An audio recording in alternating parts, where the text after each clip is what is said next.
اعوذ باللہ من الشیطان الرجیم بسم اللہ الرحمن الرحیم۔ سورۃ آل عمران آیا 136۔ اولئک جزاؤہم مغفرۃ من ربہم وجنات، یہی لوگ ہیں جن کا بدلہ ان کے رب کی طرف سے مغفرت اور جنتیں ہیں۔ اللہ تعالیٰ یہ خطا کار انسان کے ساتھ کیا رویہ اختیار کرتا ہے؟ اللہ تعالیٰ انسان کی شخصی کمزوریوں سے واقف ہے، اس سے غلطیاں ہو سکتی ہیں۔ وہ اس کی کمزوریوں کا لحاظ کرتا ہے تاکہ اس کے اندر مایوسی پیدا نہ ہو اور امید کا دیا روشن رہے۔ اللہ تعالیٰ نے توبہ کا دروازہ کھول کر شرمندہ ہونے والے انسان کی حوصلہ افزائی کی ہے، گناہ کی حوصلہ افزائی نہیں کی۔ اللہ تعالیٰ توبہ کے لیے مادہ کرتا ہے لیکن گناہوں کے سلسلے میں لاپرواہی کی اجازت نہیں دیتا۔ غزوہ احد کے واقعات کے درمیان مسلمانوں کی نفسیاتی خصوصیات پر بات کی گئی۔ ان صفات کا غزوہ احد یعنی اسلام اور کفر کی جنگ سے گہرا تعلق ہے۔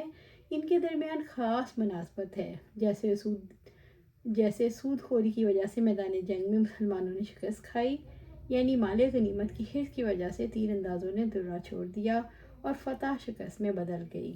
اسی طرح دشمن پر فتح حاصل کرنے کے لیے اپنی ذات پر فتح حاصل کرنا ضروری ہے۔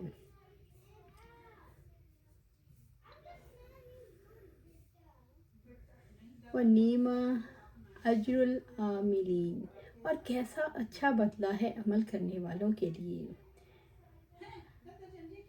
اللہ تعالیٰ کی اطاعت کرنے والوں کا بدلہ جنت ہے۔ عمل کرنے والوں کا بدلہ، انہوں نے اللہ کی خاطر تھوڑا عمل کیا مگر ان کو بہت زیادہ اجر عطا ہوا۔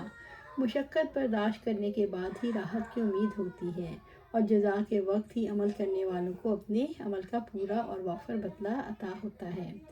سورۃ آل عمران آیا 137۔ قد خلت من قبلکم سنن، تم سے پہلے بہت سے طریقے گزر چکے۔ سنن سنت کی جمع ہے، وہ سیرت اور طریقہ ہے جس پر فرد اور جماعت ہوتی ہے۔ اللہ تعالیٰ کی سنن سے مراد اپنی مخلوق کے بارے میں اس کے طریقے اور اس کا قانون جو ماضی میں مخلوق کے بارے میں جاری رہا۔ دنیا میں لوگوں کے حالات بدلتے رہتے ہیں۔ اس دنیا میں لوگوں کو آزمائش میں مبتلا کیا جاتا ہے تاکہ ان کی روح خالص ہو جائے۔ ان کے صبر کو آزمایا جاتا ہے، اس مقصد کے لیے ان پر مصیبتیں اور آزمائشوں کے پہاڑ توڑے جاتے ہیں۔ جو صبر سے کام لیتے ہیں انہیں فتح نصیب ہوتی ہے۔ قد خلت من قبلکم سنن، تم سے پہلے بھی بہت سے طریقے گزر چکے۔ مسلمانوں نے غزوہ احد میں آپ صلی اللہ علیہ وسلم کے حکم کی خلاف ورزی کی۔ آپ صلی اللہ علیہ وسلم نے جن تیر اندازوں کو غزوہ احد میں عبداللہ بن جبیر رضی اللہ تعالیٰ عنہ کی قیادت میں ایک پہاڑی پر مقرر فرمایا تھا، اس مقصد کے لیے جو گھڑ سوار ادھر سے آئیں انہیں پیچھے دھکیل دیں اور فتح ہو یا شکست اپنی جگہ سے نہ ہٹیں۔ فسیروا فی الارض، سو تم زمین میں چل کر دیکھو۔ اللہ تعالیٰ کا یہ حکم اس مقصد کے لیے ہے کہ ہلاک ہونے والوں کے حالات سے عبرت حاصل کرو۔ فانظروا کیف کان عاقبۃ المکذبین، سو تم زمین میں چل کر دیکھو کہ جھٹلانے والوں کا انجام کیا ہوا۔ لوگ رسول اللہ صلی اللہ علیہ وسلم کی نافرمانی کرنے سے بچ جائیں۔ زمین پر انسان زندگی ایک کھلی کتاب ہے، اسے پتہ چلتا ہے اس زمین پر واقعات کے فیصلے کس بنیاد پر ہوتے ہیں۔ انسان کو یہ پتہ چلتا ہے اللہ تعالیٰ کا نظام کس قدر پختہ ہے جس کے تحت یہ واقعات ظہور پذیر ہوتے ہیں۔ سورۃ آل عمران آیا 138۔ ھذا بیان للناس، لوگوں کے لیے بیان ہے۔ اس سے مراد یہ ہے تاریخی واقعات جو قرآن حکیم میں بیان ہو رہے ہیں۔ عام لوگ جن کے پاس کوئی علمی ذخیرہ نہیں ان کے لیے تو علمی بیان ہے۔ وَھُدًى وَمَوْعِظَةٌ لِّلْمُتَّقِينَ، اور اللہ سے ڈرنے والوں کے لیے ہدایت اور نصیحت ہے، اس لیے کہ صرف اللہ تعالیٰ سے ڈرنے والوں کے دل ہدایت کے لیے کھلے ہوتے ہیں، وہی ہدایت قبول کرنے کے لیے آمادہ ہوتے ہیں۔ متقیوں کے لیے قرآن مجید ہدایت اور نصیحت ہے۔ سورۃ آل عمران آیا 139۔ وَلَا تَهِنُوا وَلَا تَحْزَنُوا وَأَنْتُمُ الْأَعْلَوْنَ، اور نہ تم ہمت ہارو اور نہ غم کرو، تم ہی غالب رہو گے۔ الوہن رائے عمل اور امور کے انجام دینے میں کمزور پڑنا۔ وَلَا تَهِنُوا، کفار سے جنگ کرنے میں کمزور نہ پڑو۔ وَلَا تَهِنُوا، تم کمزور نہ پڑو ورنہ جہاز سے ہی بیٹھ جاؤ گے۔ وَلَا تَحْزَنُوا، اور نہ غم کرو جو تمہارے مرد میں سے چلے گئے، وَأَنْتُمُ الْأَعْلَوْنَ اور تم ہی غالب رہو گے، ان کنتم مؤمنین اگر تم مومن ہو۔ صوبان رضی اللہ تعالیٰ عنہ بیان کرتے ہیں کہ آپ صلی اللہ علیہ وسلم نے ارشاد فرمایا، آدمی اپنے گناہوں کی وجہ سے رزق سے محروم ہو جاتا ہے۔ آپ صلی اللہ علیہ وسلم نے فرمایا، ڈر ہے دنیا کی قومیں تم پر ہر طرف سے ٹوٹ پڑے گی، جس طرح کے بھوکے کھانے کے پیالے پر ٹوٹ پڑتے ہیں۔ صحابہ رضی اللہ تعالیٰ نے عرض کیا، یا رسول اللہ صلی اللہ علیہ وسلم، کیا اس وقت ہماری تعداد کم ہوگی؟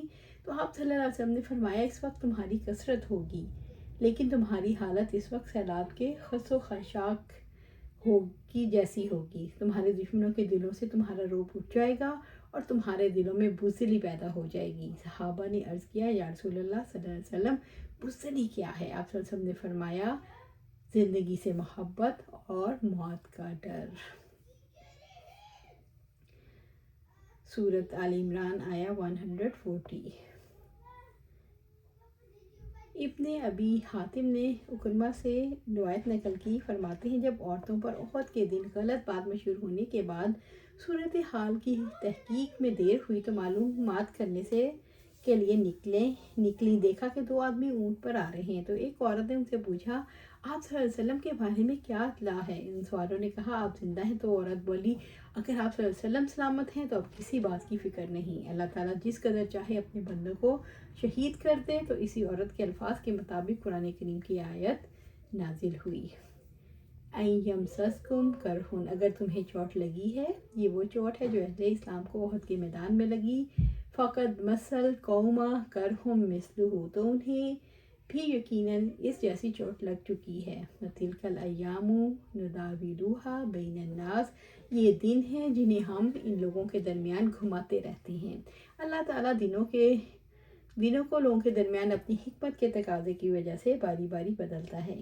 انسان جب سختی اور کشادگی کی مختلف کیفیات سے گزرتا ہے تو اس کے اندر کی چھپی ہوئی صلاحیتیں بیدار ہو جاتی ہیں، لوگوں کے مزاج کا پتہ چلتا ہے، یہ پتہ چلتا ہے کون خالص ہو چکا ہے اور کس کے اندر میل کچیل موجود ہے۔ وَيَتَّخِذَ مِنْكُمْ شُهَدَاءَ، اور تم میں سے بعض کو شہداء بنا لے۔ اللہ تعالیٰ کے راستے میں مارا جانے والا عبداللہ بن زبیر بیان کرتے ہیں، حنظلہ بن ابی عامر لڑتے ہوئے ابو سفیان کے پاس جا پہنچے اور اسے قتل کرنے ہی والے تھے۔ شداد بن اسود نے حنظلہ پر تلوار کا وار کر کے انہیں شہید کر دیا۔ ان کی شہادت کے بعد آپ صلی اللہ علیہ وسلم نے فرمایا، تمہارے ساتھی حنظلہ کو فرشتے غسل دے رہے ہیں، اس کی بیوی سے اس کی وجہ پوچھو۔ بیوی سے پوچھا گیا تو اس نے بتایا، جب حنظلہ نے مارکہ ارائی کا سنا تو اس پر غسل واجب تھا، لیکن وہ اللہ کے راستے میں اسی حالت میں نکل کھڑا ہوا۔ یہ سن کے آپ صلی اللہ علیہ وسلم نے فرمایا، اسی وجہ سے فرشتوں نے حنظلہ کو غسل دیا۔ سبحان اللہ، واللہ لا یحب الظالمین، اللہ تعالیٰ ظالموں سے محبت نہیں کرتا۔ اس سے مراد یہ ہے کہ لوگ جو ایمان نہیں لاتے، اللہ تعالیٰ کو ان سے کوئی دلچسپی نہیں۔ میدان جنگ میں اگر ان کی طرف سے تمہیں زخم پہنچے، یہ تو اس وجہ سے ہے کہ تمہارے ایمان کی آزمائش ہو جائے اور تم میں سے کچھ لوگ شہادت کے درجے پر فائز ہو جائیں، ورنہ اللہ تعالیٰ ظالم لوگوں سے محبت نہیں رکھتا۔ اس سے مراد ہے منافق ہیں جو اپنی زبانوں سے اطاعت کا اظہار کرتے ہیں اور دل ان کے نافرمانی پر اصرار کرتے ہیں۔ اللہ سبحانہ تعالیٰ سے دعا ہے ہمیں قرآن و سنت پر عمل کرنے کی توفیق دے، اس پر جمع دے اور جنت الفردوس کے اعلیٰ مقام پر اپنے پاس گھر عطا فرمائے، آمین یا رب العالمین۔